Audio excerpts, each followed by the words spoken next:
इतिहास के पन्नों में ऐसी कई कहानियां सुनने में आती हैं जो कि नरसंहार की खूनी दास्तां को बयां करती है। कई तरह की ऐसी कहानियां हैं जो हमको पढ़ने और जानने को मिलता है, लेकिन दूर देश की एक ऐसी कहानी आज हम आपको बताने जा रहे हैं जो भुलाए नहीं भूली जा सकती। एक नरसंहार हुआ था अफ्रीकी देश रवांडा में, जिसके बारे में ऐसी बातें कही जाती हैं जिसे जानने के बाद इंसानियत से विश्वास उठने लगेगा। क्या है ये पूरी कहानी, जानेंगे, लेकिन उससे पहले आपसे एक छोटी सी रिक्वेस्ट है, हमारा चैनल सब्सक्राइब कर लीजिए, बेल आइकॉन दबाना बिल्कुल न भूलें। वीडियो पसंद आए तो लाइक करें, कमेंट करें और शेयर करें। अगर आप हमें फेसबुक पेज पर देख रहे हैं तो हमारा पेज जरूर लाइक कर लें। मैं हूं आपके साथ पद्माश्री शुभम और आप देख रहे हैं नेटिक न्यूज। रवांडा की ये नरसंहार वाली कहानी हम अब विस्तार से जानते हैं। 100 दिनों तक चलता रहा एक भीषण नरसंहार, जिसमें 1-2 जाने नहीं गई बल्कि लगभग 8 लाख लोग अपनी जान गंवा बैठे। और इस तरह से इतिहास में ये एक सबसे बड़ा नरसंहार कहा गया। आखिर ऐसा क्या हुआ कि 8 लाख लोग मार दिए गए?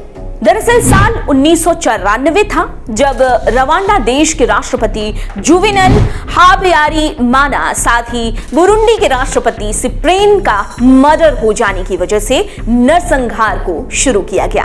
प्लेन क्रैश की वजह से इन दोनों की मौत हुई। वैसे अब तक ये नहीं प्रूव हुआ कि हवाई जहाज को क्रैश कराने में हाथ किसका रहा, पर इसके लिए रवांडा के हुतू चरमपंथियों को कुछ एक लोग जिम्मेदार ठहराते हैं, तो कुछ एक लोगों का ये मानना है, ये कहना है कि रवांडा पैट्रियट फ्रंट ने इस काम को अंजाम दिया था। और ऐसा करने का कारण ये बताया जाता है कि हुतू समुदाय से दोनों ही राष्ट्रपति संबंधित थे। ऐसे में हुतू चरमपंथियों ने इस हत्या के लिए रवांडा पैट्रियट फ्रंट यानी कि आरपीएफ को जिम्मेदार ठहराया।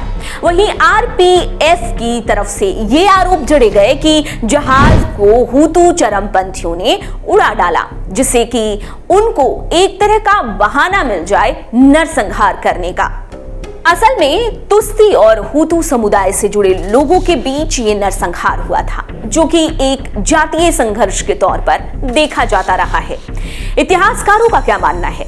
इतिहासकारों के अनुसार 7 अप्रैल 1994 से आगे के 100 दिनों तक चले इस संघर्ष में तुस्ती समुदाय से संबंधित अपनी पत्नियों को हुतू समुदाय के लोगों ने बस इस वजह से मौत के घाट उतारना शुरू कर दिया क्योंकि वो ऐसा नहीं करते तो उनको ही मार डाला जाता।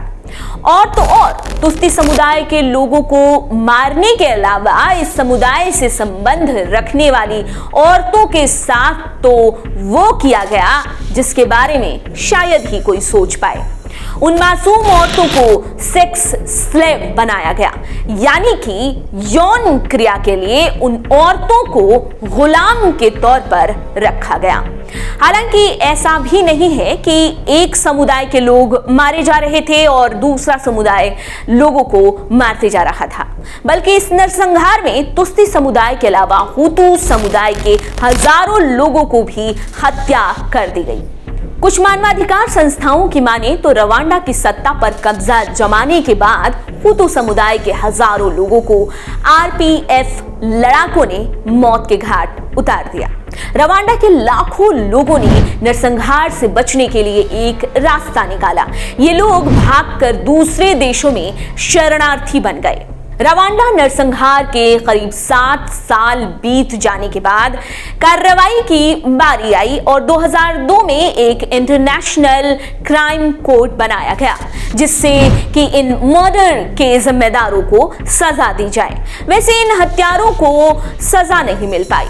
फिर एक इंटरनेशनल क्रिमिनल ट्रिब्यूनल बनाया गया संयुक्त राष्ट्र सुरक्षा परिषद के द्वारा। ये परिषद तंजानिया में बनाया गया, जहां पर कईयों को इस नरसंहार के लिए दोषी करार दिया गया और उनको सजा भी सुना दी गई। और दूसरी तरफ रवांडा में भी सोशल कोर्ट का गठन किया गया, जिससे कि जिम्मेदारों पर केस चल सके। कहा जाता है कि केस चलाने से पहले ही लगभग 10,000 लोग जेल में ही मर गए। जातीय संघर्ष में जो ये नरसंहार हुआ, उसके बाद रवांडा में जनजातीयता को लेकर बोलना पूरी तरह से गैर कानूनी और बैन कर दिया गया। और सरकार के मुताबिक ऐसा इस कारण किया गया ताकि नफरत न फैले लोगों में और फिर आने वाले वक्त में इस तरह की कोई और दूसरी घटना न हो पाए। आपको ये स्टोरी कैसी लगी हमें कमेंट बॉक्स में जरूर बताएं और हमारे साथ बने रहें, देखते रहें नेड्रिक न्यूज। आप देख रहे हैं नेड्रिक न्यूज, साहस सच कहने का।